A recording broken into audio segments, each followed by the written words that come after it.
Good evening, welcome to Estuary TV. I'm Emma Lingard.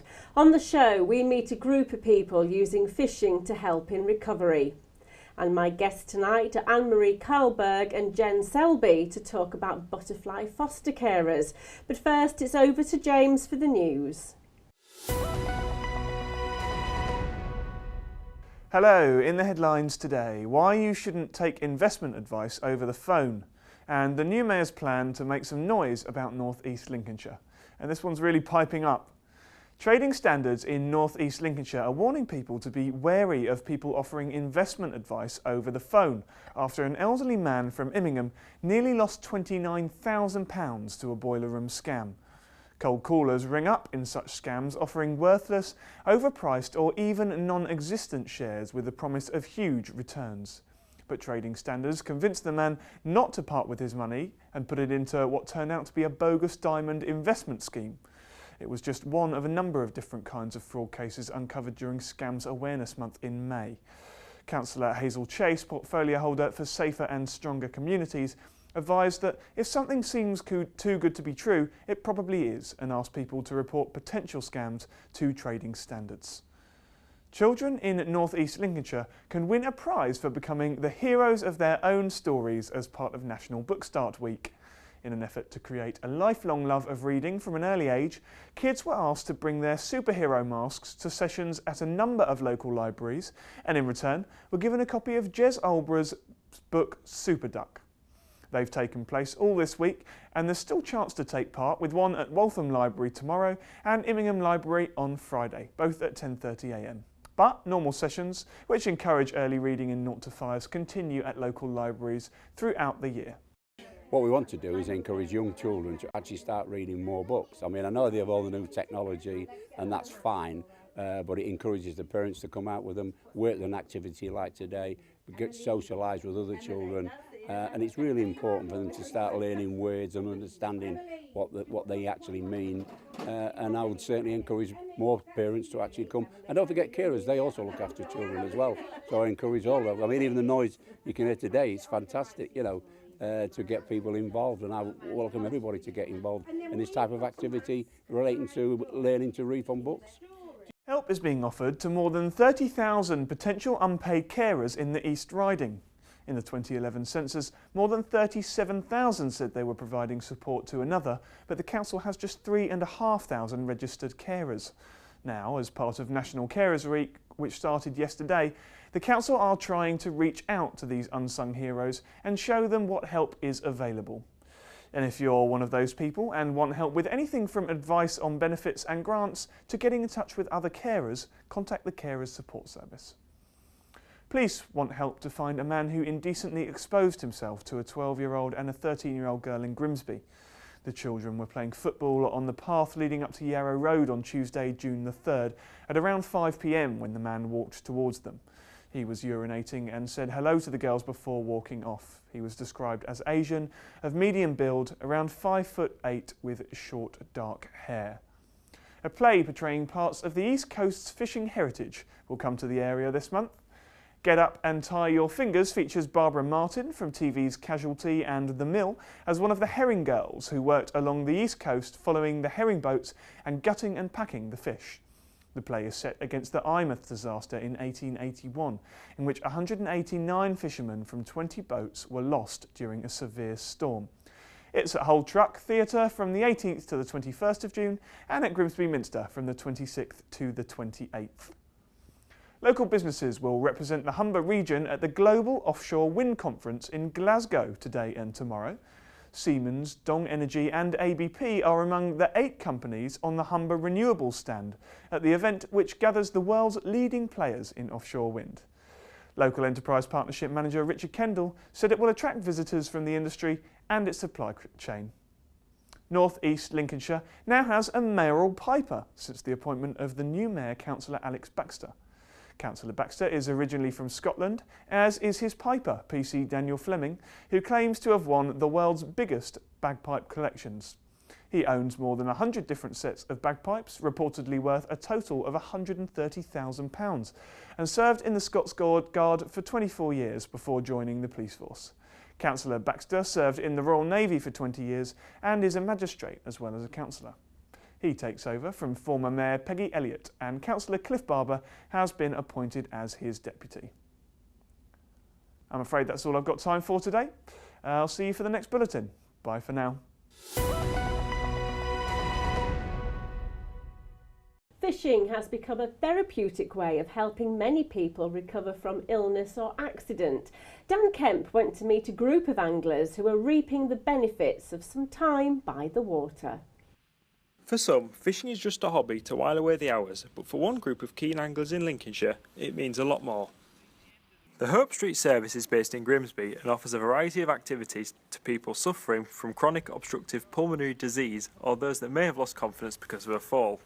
The idea is once they finish the programme is to get them out being active and keeping that exercise element up. So I set up this fishing club nearly 8 years ago, the Piscatorial Codgers.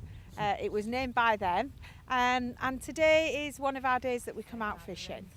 6 years I've been doing this with this club and it's fantastic. My eyes are doing it again now, I can't help it. Every time I owe her so much for getting me out to these places where I wouldn't have been able to before.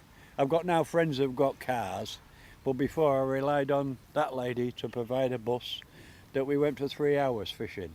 Fantastic. And that lady's done it all for me. And I can't thank her enough. It's a hobby I've had all my life, and it'd have come to an abrupt halt if it weren't for the club. But for some of the boys that go fishing, it is sometimes about helping those that are less able, as well as using it as time for themselves. Paul Lyles is one of those who likes to help a hand to those that struggle.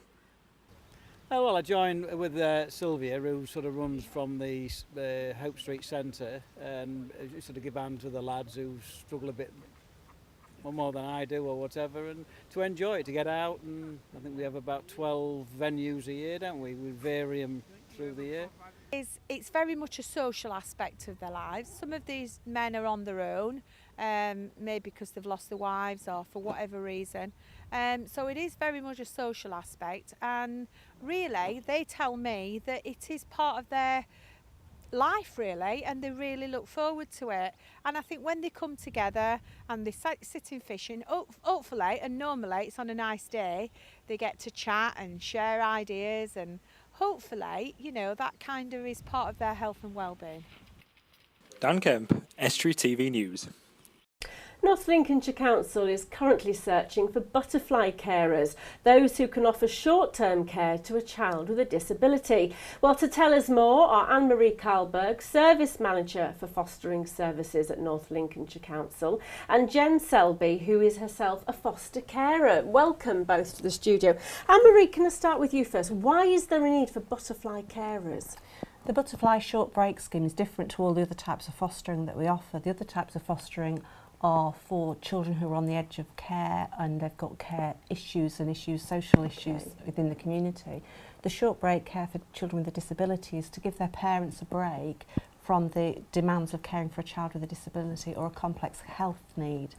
And in offering that service, it not only offers the parents a break, but offers a chance for siblings to have some quality time with their parents that often can be lost when you've got a child with complex needs. Okay. And so what do you look for in a carer then for, you know, children with disabilities? We look for somebody who's going to be able to work with the birth parents very closely. It's a very a good link between the carers and the foster carer and the parents.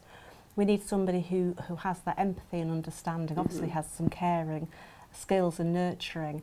Ideally, we'd like somebody who has transferable skills, but we train people anyway. Okay. So it's that caring role really, and as you speak to Jen, you'll find out, because Jen's everything really that we look for, so you'll find out very much more about it. This is it, Jen. You yourself obviously are a foster carer. I mean, how long have you been doing this? Well, I was a late starter. I've been doing it for 7 years, and I started when I was 58. Okay. And I mean, what do you enjoy about it? Why did you decide to do this? Oh, just the children they're so different, all the different personalities. And the thing about this is, it isn't just the child, you're helping the parents as well. And it really is rewarding. I mean, I know, Anne-Marie, you mentioned there that obviously it can be difficult at times for families, and there is that need for that respite. I mean, Jen, how long would you have the child then, in the short term? The good thing about butterflies, you can do this to fit in with your own lifestyle and schedules. I have a child 2 overnights a month. Right. And we arrange it with the parents, so it's convenient for both of us. Okay. And this is it, you find it very rewarding. So if there are people out there thinking, oh, maybe I could, I mean, what would you say to them? Oh, do it, because you don't need any training. I've looked after 2 children with severe disabilities, and I've got no nursing background. Okay. But you're taught the nursing that you required for each child, and it isn't daunting at all, because you have to overlook the disability. This is a small child that needs looking after. It just happens that it's a small child with a disability. Because I suppose that's it, some people may be put off by the disability and think, oh, I couldn't cope, I couldn't do it. But you're saying... The first child that I had, he was 4 years old, and sadly he passed away a year ago. Right. And he died at age 10. And at age 10, he couldn't do anything more than a 6-month-old baby. Right. He'd just laugh, cry. He couldn't sit or stand unaided. He was fed through a tube. And I did it because I was taught. But I suppose that's the emotional tug as well, that you're seeing these children. Like you say, you may have the short lifespan. And his parents really appreciate. They all come from a loving home. Yeah. They've got no emotional problems or mental problems. It's just to give the parents a break. Yeah. They come from loving homes, and you're looking after them for however long. It sounds like you love your job. Oh, I you do. love I it. do. And Anne-Marie, you say you want people like Jen, don't you, to come forward? Yeah. And that's it. I think people are put off and think, just as Jen said, that this isn't for them, but actually, if you've got the caring skill and ability, we make sure you have all of the training, and actually the parents, they have a say. They introduce to you, and we match parents, and the butterfly care is matched to the child, and we hope that's a long-term relationship, so they're not meeting somebody different every time. So as Jen talked about the children she's looked after, they've been regular stayers over that period of time, and the parents, they're the ones that actually have to trust their precious child in your care, and they make sure you're ready for it. They support you as well, because their child's so important to them. Yeah. So.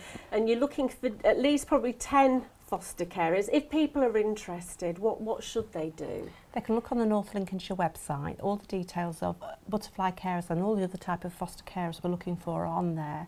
They can ring the telephone number, which is 01724 297024, but there's an inquiry page as well on the website people can link through. Okay, so people out there pretty much should know that if they want to participate, to give you a call, and so you can talk them through, and like you say, there is a vetting process that will check whether they're suitable. We assess the butterfly carers as we do all other carers, and so it's the same process, lots of training, there's good support package, and just to ring up if they're thinking about it doesn't mean they have to be committed.